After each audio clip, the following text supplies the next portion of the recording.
Video ஆரம்பத்திலேயே நம்ம யசவந்த்பூர் railway ஸ்டேஷனுக்கு தான் வந்திருக்கோம் அப்படிங்கிறத கண்டுபிடிச்சிருப்பீங்க. இந்த விவரம் தெரிஞ்சுக்கிறதுக்கு முன்னாடி அனைவருக்கும் நாடி கார்த்திகை வணக்கம். எல்லோரும் எப்படி இருக்கீங்க? நாங்கள் நல்லாயிருக்கோம். நீங்கள் நல்லா இருப்பீங்கிற நம்பிக்கையோடு நாம் இந்த வீடியோவில் காலையில் 7 மணிக்கு வாரத்தில் ஒரு நாள் மட்டுமே ரன் ஆகக்கூடிய ட்ரெயின் நம்பர் 16539 யஸ்வந்த்பூர்லேருந்து மேங்களூர் எக்ஸ்பிரஸ் ட்ரெயினில் தான் ட்ராவல் பண்ண போகிறோம். இந்த ட்ரெயினில் நம்ம எந்த கோச்சில் போகணும், டிக்கெட் ஃபேர் என்ன, எங்கே இறங்கணும், எவ்வளோ தூரம் ட்ராவல் பண்ணணும், அது மட்டும் இல்லை இந்த ட்ரெயினுடைய என்னென்ன சிறப்புகள்லாம் இருக்குது அப்படிங்கிறத இந்த வீடியோவில் ஷேர் பண்ணுறேன். வாங்க வீடியோக்குள்ளார போகலாம். இந்த வழித்தடத்தில் மிகப்பெரிய கண்ணாடி திரை கொண்ட இந்த விஸ்டோடம் கோச்சினுடைய இன்டீரியரை நான் உங்களுக்கு ஃபுல் டீட்டெயிலாக சொல்கிறேன். அது மட்டும் கிடையாது, நாங்கள் போன கோச்சில் இதே மாதிரி ஃபெசிலிட்டி இருக்கா அப்படிங்கிறதையும் நான் ஷேர் பண்ணுறேன். இன்னொன்று சொல்லி விரும்புகிறேன், நம்மளுடைய சப்ஸ்கிரைபர் ஒருத்தவங்க ட்ரெயின் வீடியோ பற்றி போடுறீங்க, செய்திகள்லாம் நல்லா இருக்குது, ஆனால் நீங்கள் இன்டீரியரை காமிக்கவே மாட்டேங்கிறீங்க அப்படின்னு சொல்லி கேட்டிருந்தாங்க. அவங்களுக்காகவும் முதலாக நான் இந்த ட்ரெயினுடைய இன்டீரியரை உங்களுக்கு நான் காமிக்கிறேன். இந்த கோச்சில் என்ட்ரன்ஸ் மிகப்பெரிய அளவில் இருக்கும். முதல்ல நுழையும் பொழுதே நம்ம பார்த்துட்டு இந்த ஷெல்ஃபு, இந்த ஷெல்ஃபில் நமக்கு தேவையான திங்ஸ் எல்லாம் வச்சுக்கலாம். அடுத்து உள்ள நுழைஞ்ச உடனே சேர் அமைப்பு 2x2 ரோவில் இருக்கும். இது 180 டிகிரியில் ரொட்டேட் பண்ண முடியும். காரணம் என்ன அப்படின்னா, இந்த மிகப்பெரிய கண்ணாடி திரை வழியாக நம்ம ட்ராவல் பண்ணும் பொழுது 2 பக்கமும் இயற்கையை ரசிச்சுட்டே போக முடியும். அதுவும் ஒரே சமயத்திலே பார்க்கலாம். அந்தளவுக்கு மிகப்பெரிய கண்ணாடி திரை இருக்கும். பார்வையற்றவங்களும் இதில் ட்ராவல் பண்ணும் பொழுது அவங்களுக்கு தேவையான எல்லா வசதியும் தேவையான இடத்துல அந்த பிராய்லி சைன்ஸ் முறைப்படி வச்சுருக்கிறது சிறப்பு. அது மட்டும் கிடையாது, இப்போ வயசானவங்க யாராவது ட்ராவல் பண்ணணுன்னு ஆசைப்பட்டாங்கன்னா அவங்களுக்கான வீல் சேர் அமைப்பும் அங்கே இருக்கும். அதே போல் அவங்களால வெளியிலேயும் ஈஸியாக வர அளவுக்கு அந்த எக்ஸிட் அமைப்பும் இருக்கும். இது வரைக்கும் கிட்டத்தட்ட இந்தியாவில் 45 ட்ரெயினில் விஸ்டோடம் கோச்சஸ் ஆட் பண்ணியிருக்காங்க. அதுலேயும் Karwar express, Mangalore express, Shivamogga express, இந்த 3 எக்ஸ்பிரஸ் ட்ரெயின் மட்டும்தான் வாரத்தில் ஒரு நாள் மட்டுமே ரன் ஆகுது. அதில் ஒரு ட்ரெயினில் நம்ம இன்றைக்கி ட்ராவல் பண்ணுறது ரொம்பவே சந்தோஷமாக இருக்குது. விஸ்டோடம் கோச் பார்த்துட்டு வந்ததுக்கப்புறம் நாங்கள் புக் பண்ண சேர் கார் கோச்சுக்கு வந்துட்டோம். இங்கேயுமே சேர் குஷன் டைப்பில் இருக்கும். Food step, food tray, water bottle வைக்கக்கூடிய பவுச்சு, மிகப்பெரிய குழல் விளக்கு, அது மட்டும் கிடையாது ரீடிங் லைட்டு, சூரிய வெளிச்சம் நம்ம கண்ணில் படாமல் இருக்குன்றதுக்காக திரை சிலையும் இருக்கும். இங்கேயுமே மிகப்பெரிய கண்ணாடி திரை கொண்ட ஜன்னல் இருக்கும். இது வழியாகவே நம்ம இயற்கையை ரசிச்சுட்டு வர மாதிரி அமைச்சிருப்பாங்க.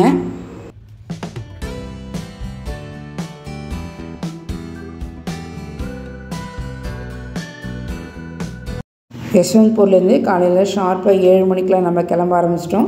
இந்த ட்ரெயின் வாரத்தில் ஒரு நாள், அதாவது சனிக்கிழமை மட்டுமே ரன் ஆகக்கூடியது.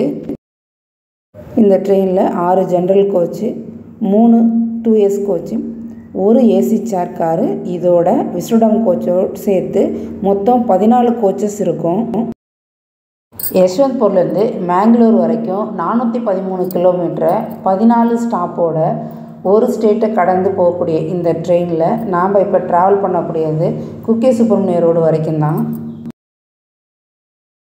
யஸ்வந்த்பூர்லேருந்து சுப்பிரமணிய ரோடு வரைக்கும் டிக்கெட் ஃபேர் 2Sல ஒரு ஆளுக்கு 155 ரூபா, ஏசி சேர் காரில் 560, விஸ்டோடம் கோச்சில் 1525.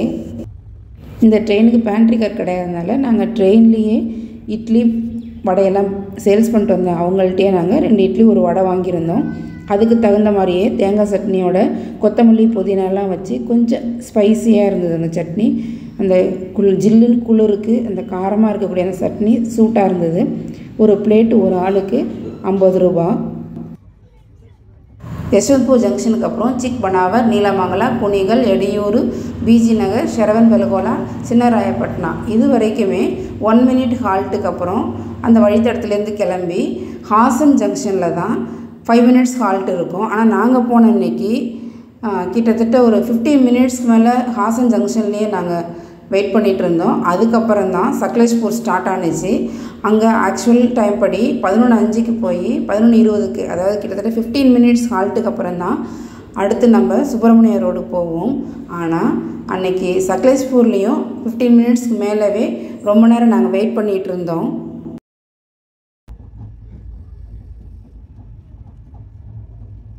ஷரவன்புலகுலாவுக்கு ஆக்சுவலாக காலையில் 8:44க்கு வரணும். ஆனால் 9:11க்கு தான் வந்தது. வண்டி கிட்டத்தட்ட 27 நிமிஷம் லேட்டில் ட்ராவல் பண்ணிகிட்ருக்கோம். நம்ம இதே வழித்தடத்தில் இதே நேரத்துலையே ட்ரெயின் நம்பர் 16575 கோமதீஸ்வரா எக்ஸ்பிரஸ் வாரத்தில் 3 நாள் ரன் ஆகுது. அதாவது ஞாயிறு, செவ்வாய், வியாழன் இந்த 3 நாள் ரன் ஆனாலும் நாம் போகிற ட்ரெயின் மட்டும்தான் வீக்கெண்டில் ஃபேமிலியோட ஒரு ட்ரிப்பு என்ஜாய் பண்ணோம் அப்படின்னு சொன்னாக்கா சாட்டர்டே காலையில் கிளம்பி சண்டே அன்னைக்கு நைட்டு நம்ம ரிட்டர்ன் ஆகிற மாதிரி இருக்கும். 15 மினிட்ஸ் ஹால்ட்டுக்கு அப்புறம் ஹாசன் ஜங்ஷனில் இருந்து நம்ம சக்லேஷ்பூர் நோக்கி போயிட்டுருக்கோம். இந்த சக்லேஷ்பூர் அடுத்து தான் நம்ம கிட்டத்தட்ட 20லேருந்து 21 டன்னல்ஸை கிராஸ் பண்ணி போயிட்டுருப்போம். அது மட்டும் இல்லை, பல வளைவு நெளிவுகளை கொண்டு அடர்ந்த காட்டில் நம்ம ட்ராவல் பண்ணக்கூடிய அந்த எக்ஸ்பீரியன்ஸு எனக்கு கிடைச்சதை நான் இதில் ஷேர் பண்ணியிருக்கேன்.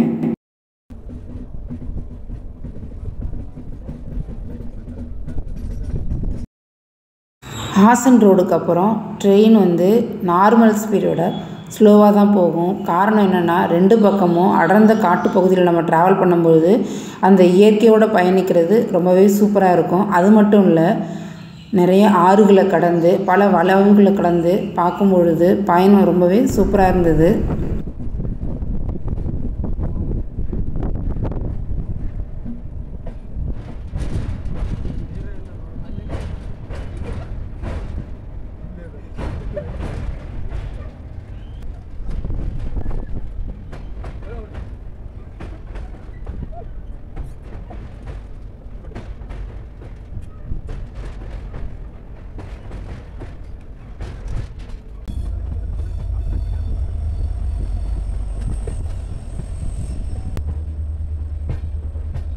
சக்லேஷ்பூருக்கு காலையில் 11:05க்கு வர வேண்டிய ட்ரெயின் 11:45க்கு தான் வந்தது. கிட்டத்தட்ட நம்ம 40 நிமிஷம் லேட்டில் வந்து சேர்ந்துருக்கோம். கர்நாடகா ஹாசன் மாவட்டத்தில் அமையக்கூடிய இந்த சக்லேஷ்பூர் மேற்கு தொடர்ச்சி மலையில் இருக்கக்கூடிய ஒரு மலைவாழ் பகுதியாக கருதப்படுது. இந்த இடத்துல காப்பி, ஏலக்காய், மிளகு, பாக்கு அது மட்டும் கிடையாது, உயரமான மரங்கள் ரொம்ப அதிகமாகவே இங்கே இருக்குது. பொதுவாகவே நமக்கு என்ன தெரியும் அப்படின்னா, சாமந்திப்பூ, மல்லிகை, முல்லை, அரும்பு இப்படி தான் தெரியும். ஆனால் சக்லேஷ்பூரில் சிவப்பு ஆரஞ்சு பகோடா மலர்னு சொல்லி ஒரு மலர் இருக்குது. இந்த மலருக்கு உள்ளூரில் இரத்த புஷ்பம், அதாவது இரத்த மலர்னு சொல்லி அழைப்பாங்களாம். பெங்களூர்லேருந்து 224 கிலோமீட்டர் தூரத்துலேயும் மேங்களூர்லேருந்து 128 கிலோமீட்டர் தூரத்துலேயும் இருக்கக்கூடிய இந்த சக்லேஷ்பூரில் ஹேமாவதி ஆறு பாயுது. இந்த ஆறு 2ஆக பிரிஞ்சு நேத்ராவதி ஆறில் தான் கலக்குது. நம்ம தர்மசாலா கோவில் இருக்கக்கூடிய இடம் நேத்ராவதி கரையோரத்தில் தான் அமைஞ்சிருக்கும். அது மட்டும் இல்லை, இந்த நேத்ராவதி ரிவர் அரபிக்கடலில் கலந்து கடலோடு கலக்குது. அந்த நேத்ராவதி ஆறில் இருந்து ஒரு கிளை ஆறாக குமாரதாரா ஆறில் இருக்கக்கூடிய பகுதி தான் குக்கே சுப்பிரமணிய கோயில் அமைஞ்சிருக்கு. இந்த சிறப்புகளோட பசுமைகள் நிறைந்த பகுதியாக இருக்கக்கூடிய இந்த சக்லேஷ்பூரை கர்நாடகாவின் சுவிட்சர்லாந்துன்னு சொல்லி அழைக்கிறாங்க.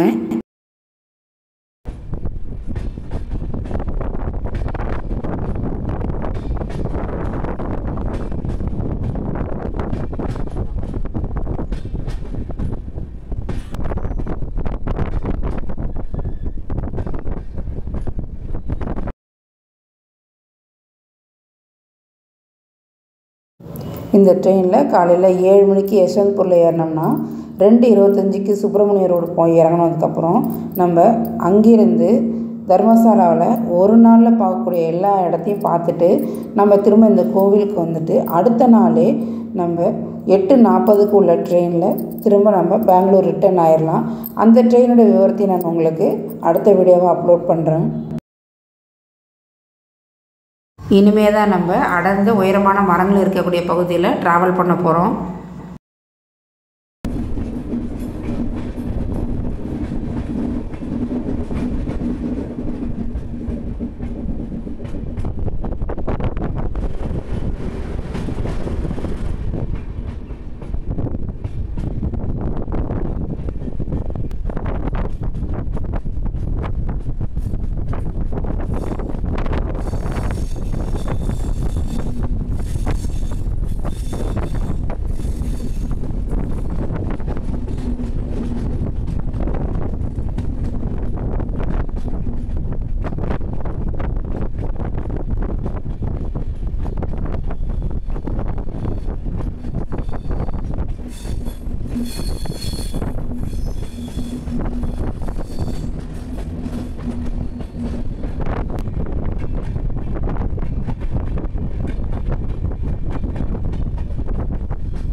உங்களுக்கு இந்த மாதிரி ட்ராவல் எக்ஸ்பீரியன்ஸ் இருந்ததுன்னா நீங்கள் எந்த இடத்துக்கு போனீங்க அப்படிங்கிறத கமெண்ட் பாக்ஸில் என்னோட ஷேர் பண்ணுங்கள்.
இந்த மாதிரி நம்ம டனல்ஸை கடந்து வரும்பொழுது கிட்டத்தட்ட 15லேருந்து 20 மினிட்ஸ் ஆகுது.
மலைகளுக்கு இடையில் அடர்ந்த மரங்கள் நிறைந்த பகுதியில் 2 பக்கமும் பசுமையாக இருக்கக்கூடிய இந்த பகுதியில் நம்ம ட்ராவல் பண்ணிகிட்ருக்கிறது ரொம்பவே அழகாக இருந்தது.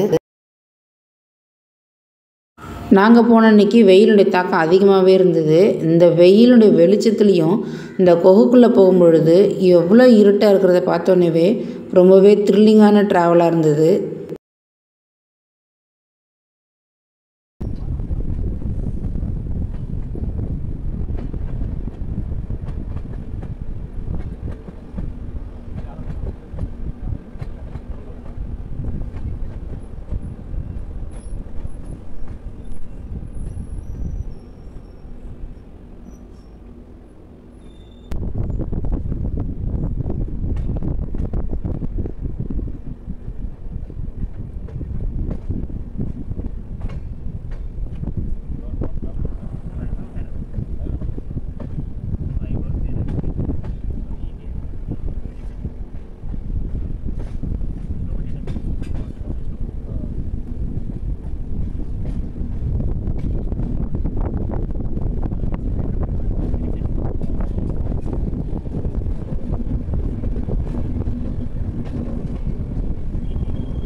ஆரம்ப காலகட்டத்தில் இந்த ரயில் பாதையில் பயணம் செய்யும் பொழுது இந்த இயற்கை காட்சிகளை நம்மளால் ரசிக்க முடியல. அதுக்காகவே இந்திய ரயில்வே துறை ஜூலை 7ஆம் தேதி 2021 இந்த பெங்களூர்லேருந்து மங்களூர் போகக்கூடிய பாதையில் இருக்க மேற்கு தொடர்ச்சி மலையில் அமைஞ்சிருக்கக்கூடிய இந்த சட்லேஸ்பூர்லேருந்து கிட்டத்தட்ட 45 கிலோமீட்டர் தூரத்தில் இருக்கக்கூடிய இயற்கை நிறைந்த அழகு காட்சிகளை நம்ம ரசிக்கணுன்றதுக்காகவே இந்த விஸ்வடம் கோச்சை அட்டாச் பண்ணியிருக்கிறது மிகவும் சிறப்பு.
இது மட்டும் இல்லை, இந்திய ரயில்வே துறை இதே பாதையில் இருக்கக்கூடிய ஸ்ரீ பாக்லூன்ற ஸ்டேஷனில் ஒரு 10 நிமிஷம் நிறுத்தி அதுக்கப்புறம் தான் கிளம்பும். காரணம் என்னென்னா, இந்த இடத்துல இருக்கக்கூடிய இயற்கையை இந்த ரயில் பயணத்தில் இருக்கக்கூடிய எல்லா பேசஞ்சர்ஸுமே பார்த்து ரசித்து சந்தோஷப்படணும் அப்படிங்கிறதுக்காகவே இந்த ஏற்பாடை பண்ணியிருப்பாங்க. நான் அதையுமே உங்களுக்கு இதில் ஷேர் பண்ணியிருக்கேன். இந்த ஸ்டேஷன் மேற்கு தொடர்ச்சி மலையில் இருக்கக்கூடிய பிரம்மகிரி மலை மேல் விளிம்பில் அமைஞ்சிருக்கும். அதனால தான் இங்கே இருக்கக்கூடிய இயற்கை அழகை நம்மளால் ரசிக்கிற மாதிரி இருக்கும். அது மட்டும் கிடையாது, இந்த இடத்துல நம்ம 180 டிகிரி கோணத்தில் இயற்கையை ரசிக்கிற மாதிரி இயற்கையாகவே அமைஞ்சிருக்கிறது இன்னமும் சிறப்பு.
காலையில் பிரேக்ஃபாஸ்ட் இட்லியும் வடையும் வாங்கி சாப்பிட்டோம். நல்லா இருந்ததுன்னு சொன்னேன் இல்லையா, சரின்னு சொல்லிட்டு மதியானம் பசிச்சுதேன்னு சொல்லிட்டு பிரிஞ்சும் தயிர் சாதமும் வாங்கினோம். அந்தளவுக்கு டேஸ்ட் இல்லை, மணியை வேஸ்ட் பண்ண வேண்டாம்.